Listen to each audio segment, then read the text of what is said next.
உரிமை களம் பார்வையாளர்கள் அனைவருக்கும் வணக்கம். இன்னைக்கான அரசியல் களத்துல எது சம்பந்தமாக விவாதிக்க போறோம் அப்படின்னா, நம்ம ஊரை பக்கம் ஒரு சில பழமொழிகள் சொல்லுவாங்க. கேட்டு அடி வாங்குவாலாம் கோணக்கால் சிரிக்கி அப்படின்ற மாதிரி ஒரு பழமொழி சொல்லுவாங்க.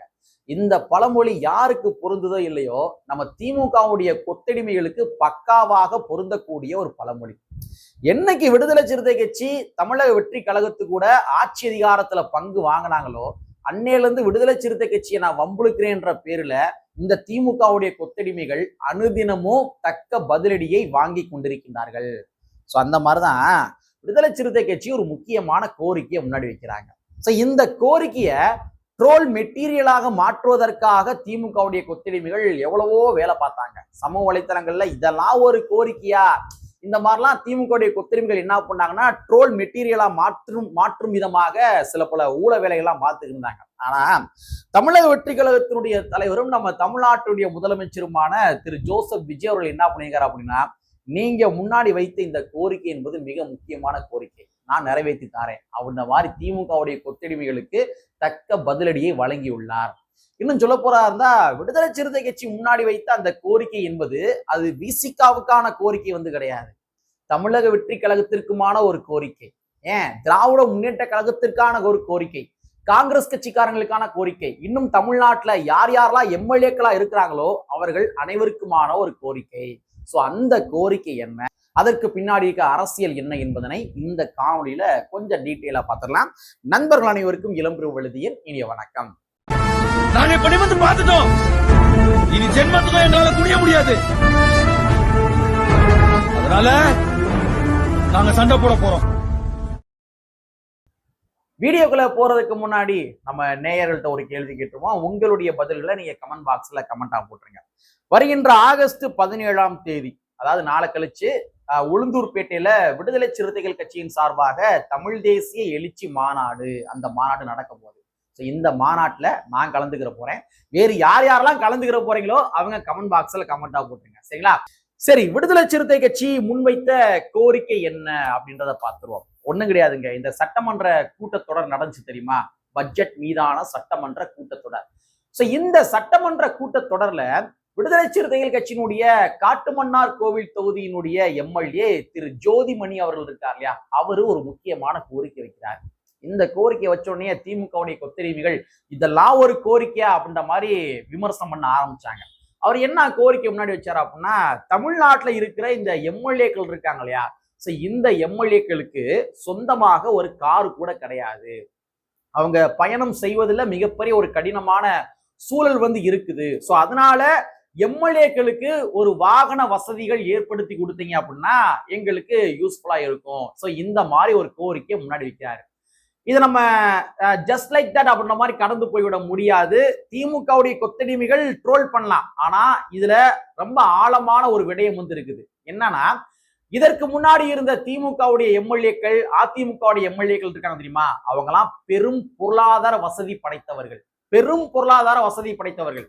உங்கள்கிட்ட கோடிக்கணக்கா பணம் இருக்கு அப்படின்னா மட்டும்தான் நீங்க தேர்தல் நிற்க முடியும். திமுக வேட்பாளராக இருந்தாலும் சரி, அதிமுக வேட்பாளராக இருந்தாலும் சரி, இவங்க யாராக இருந்தாலும் சரி, உங்ககிட்ட கோடிக்கணக்கில் பணம் இருந்தா மட்டும்தான் நீங்க தேர்தலையே நிக்க முடியும். சோ கோடிக்கணக்கா பணம் இருக்கின்றவர்கள் தேர்தல் நின்று அவங்க எம்எல்ஏ ஆயிடுவாங்க. சோ அதனால அவங்க சொந்த கார்கள்லாம் இருக்கும். கோடிக்கணக்கா செலவு பண்ணி எம்எல்ஏ ஆகின்ற அந்த ஆட்களுக்கு கார் இல்லாமையா இருக்கும். ஆனா நீங்க இந்த 2026 எலெக்ஷன் எடுத்துக்கிட்டீங்க அப்படின்னா அது சாதாரண எலெக்ஷன் கிடையாது. கையில, கழுத்துல, காதுல இருந்த அந்த குண்டுமணி தங்கம் இருக்கு தெரியுமா, அந்த மாதிரி தங்கம் எல்லாத்தையுமே வித்துதான் தமிழக வெற்றி கழகத்தினுடைய தொண்டர்கள் வேட்பாளராக நிறுத்தப்பட்டு இன்னைக்கு எம்எல்ஏவா மாறி இருக்கிறாங்க. இதான் ஃபேக்ட், இதான் ஃபேக்ட். மற்ற கட்சி மாதிரி கிடையாது. இன்னைக்கு தமிழக வெற்றி கழகத்தினுடைய எம்எல்ஏக்கள் இருக்காங்க தெரியுமா, சாதாரணமாக ஆட்டோ ஓட்டிய ஒரு நபர் இன்னைக்கு எம்எல்ஏ, சாதாரணமான ஒரு குடும்ப சூழலில் இருந்த ஒரு நபர் இன்னைக்கு எம்எல்ஏ. சோ அப்படிங்கிற பட்சத்துல தமிழக வெற்றி கழகத்தினுடைய ஒவ்வொரு எம்எல்ஏக்களுமே சாதாரண எம்எல்ஏக்கள், அவங்க பெரும் பொருளாதார வசதி வாய்ப்பு படைத்த ஒரு நபர்கள் கிடையாது. ஒன்றரை நபர்கள் மேபி இருக்கலாம், பெரிய வசதி கொண்ட நபர்களா இருக்கலாம். ஆனா தமிழக வெற்றி கழகத்துல பல நபர்கள் அடிப்படை வசதிகள் கூட இல்லாத ஒரு நபர்கள் தான். சோ அப்பேற்பட்ட நபர்கள் மக்களால் தேர்ந்தெடுக்கப்பட்ட ஒரு சட்டமன்ற உறுப்பினர், அவர்களுக்கு ஒரு வாகன போக்குவரத்து இல்லை அப்படின்னா அது உள்ளபடியே வருத்தப்பட வேண்டிய ஒரு விடயம் தான். சாதாரணமா கடந்து போயிட முடியாதுங்க. ஏங்க அவங்க இந்த எலெக்ஷன்ல அவங்க பெரும்பாலும் எங்கேயும் பிரச்சாரமே பண்ணல. தான்கிட்ட இருக்கிற கை காசெல்லாம் போட்டு அவங்க பிரச்சாரம் செய்கின்ற பொழுது கூட ஆட்கள் வருவதே மிக குறைவா வந்துருந்துச்சு பல இடங்கள்ல. நான் கண்கூடா பார்த்திருக்கேன். சோ பெரிய பெரிய கட்சிகள் பிரச்சாரம் பண்றாங்க அப்படின்னா அவங்க பெரிய பெரிய தோரணங்கள் கட்டியிருப்பாங்க, மைக் செட் வச்சிருப்பாங்க, அப்படியே லைட்லாம் அப்படியே பளபளக்கும். அந்த அளவுக்கு மிக பிரம்மாண்டமா அவங்க பிரச்சாரத்தை மேற்கொண்டாங்க. எடப்பாடி பழனிசாமி அவர்கள்லாம் பார்த்தோம்னா எல்இடி ஸ்கிரீன்ல போட்டு எப்பா அந்த சீனை போடுப்பா அவனா சொல்லுவாரு. அங்க மு.க. ஸ்டாலின் அவர்கள் வளருவாரு. அதை வச்சு என்ன பண்ணுவாருன்னா எடப்பாடி பழனிசாமி பிரச்சாரம் பண்ணாரு. இந்த மாதிரி அவங்க பெரும் பொருளாதார வசதி வாய்ப்புகள் படைத்த ஒரு சூழலுக்கு மத்தியில தான் இங்க இருக்கிற திராவிட முன்னேற்ற கழகமோ அண்ணா திராவிட முன்னேற்ற கழகமோ அவங்க பிரச்சாரம் பண்ணாங்க. ஆனா தமிழக வெற்றி கழகத்தினுடைய வேட்பாளர்கள் இருக்காங்க தெரியுமா, அவங்க ரொம்ப ஒரு எளிய பின்புலத்தை கொண்ட ஒரு மனிதர்கள். அவங்க மட்டும் கிடையாது, விடுதலை சிறுத்தை கட்சியினுடைய வேட்பாளரான ஜோதிமணி அவர்களும் கூட அதே நிலைமை தான். சோ அப்படிங்கிற பட்சத்துல மக்களுக்கு சேவை ஆற்றுவதற்காக மக்களால் தேர்ந்தெடுக்கப்பட்ட ஒரு எம்எல்ஏக்கு வாகன வசதிகள் இல்லை என்றால் இது உள்ளபடியே வருத்தப்பட வேண்டிய ஒரு விடயம் தான். சோ இந்த விடயத்தை தான் என்ன பண்ணியிருக்காருன்னா ஜோதிமணி அவர்கள் சட்டமன்றத்துல ஒரு கோரிக்கையாக முன்னாடி வச்சாரு.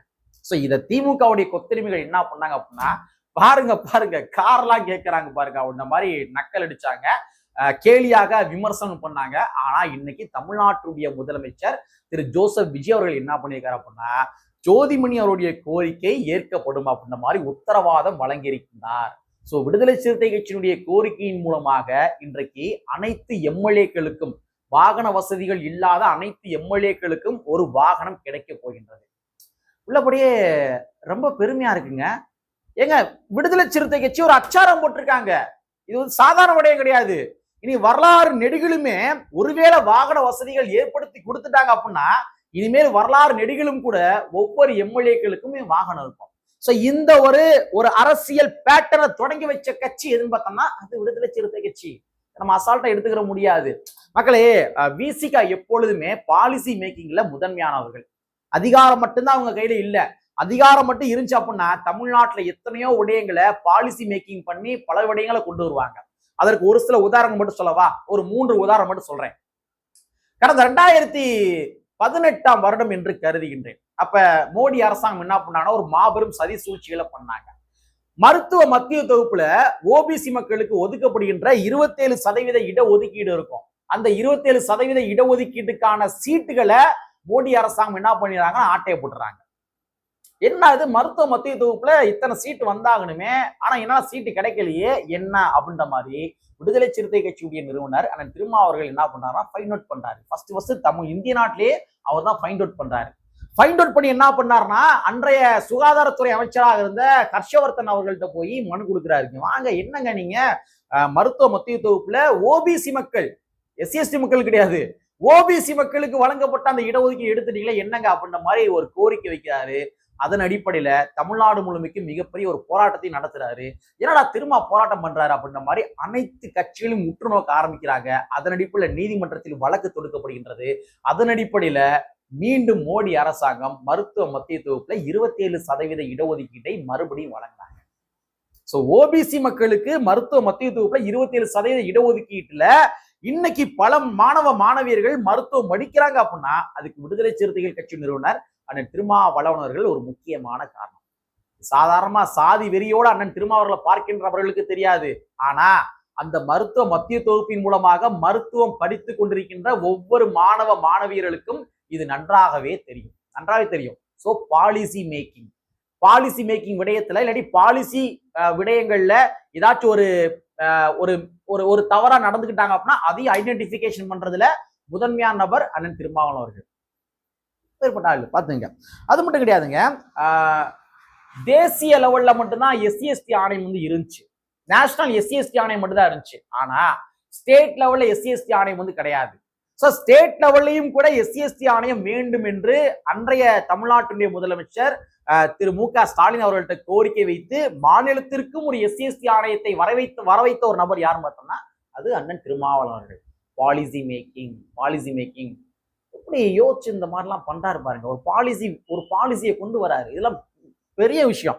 அது மட்டும் கிடையாதுங்க, அண்ணல் அம்பேத்கர் அயலக படிப்பகத்திற்கான ஸ்காலர்ஷிப் திட்டம் இருக்கு. இந்த திட்டத்தை கோரிக்கையாக முன்வைத்த நபர் யாருன்னு பார்த்தோம்னா அது விசிகாவுடைய முன்னாள் எம்எல்ஏ சிந்தனை செல்வன் அவர்கள். சட்டமன்றத்தில் அவர் தான் பேசுறாரு. அவர் பேசுனது பின்பாக திராவிட முன்னேற்ற கழகத்தினுடைய ஆட்சி காலகட்டத்தில் கொண்டு வரப்பட்டது, திட்டம் கொண்டு வரப்பட்டது. ஸோ அதற்கு கூட இன்றைய தினத்துல நம் தமிழ்நாட்டுடைய முதலமைச்சர் திரு ஜோசப் விஜய் அவர்கள் 131 கோடி நிதியை வந்து ஒதுக்கி இருக்கிறாங்க.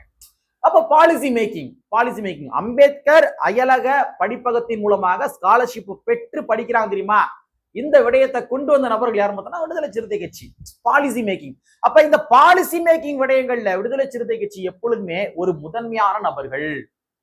நீங்க வேணா எள்ளி நகையாடலாம். ஜோதிமணி அவர்கள் விசிகாவுடைய காட்டுமன்னார் கோவில் தொகுதியினுடைய எம்எல்ஏ ஜோதிமணி அவர்கள் அவர் முன்வைத்த கோரிக்கைய திராவிட முன்னேற்ற கழகத்தினுடைய கொத்தடிமைகள் எள்ளி நகையாடலாம். ஆனா இன்னைக்கு அது சக்சஸா மாறப்போகுது. முதல் தலைமுறை அரசியல்வாதிகளாக இருந்து கொண்டிருக்கின்ற தமிழக வெற்றி கழகத்தினுடைய எம்எல்ஏக்களுக்கும் கூட, வாகன வசதிகள் இல்லாத எம்எல்ஏக்களுக்கும் கூட விடுதலை சிறுத்தை கட்சியினுடைய கோரிக்கையின் மூலமாக வாகனம் கிடைக்க போகின்றது. மிகப்பெரிய விடயங்க. பாராட்டலாம், மனதார பாராட்டலாம். சரிங்களா? சோ வந்து விடுதலை சிறுத்தை கட்சி மேல வந்து அவதூறுகளை பரப்புகின்ற கொத்தடிமைகள் தாராளமா பரப்பட்டோம். ஆனா விடுதலை சிறுத்தை கட்சி எப்பொழுதுமே மக்களுக்கான பணிகளை தொடர்ச்சியாக அவர்கள் செய்து கொண்டே இருப்பார்கள் என்பதை பதிவு செய்து கொண்டு, இங்க மாதிரி எம்எல்ஏக்களுக்கு வாகன வசதி ஏற்படுத்தி தர போகும் முதலமைச்சர் விஜய் அவர்களுக்கும் கூட நம்முடைய நெஞ்சம் நிறைந்த நன்றிகளையும் வாழ்த்துகளையும் பகிர்ந்து கொண்டு, கற்பி ஒன்று சேர் புரட்சி செய்கின்ற புரட்சியாளர் அம்பேத்கருடைய வரியை கூறிக்கொண்டு நிறைவு செய்கின்றேன். நன்றி, வணக்கம்.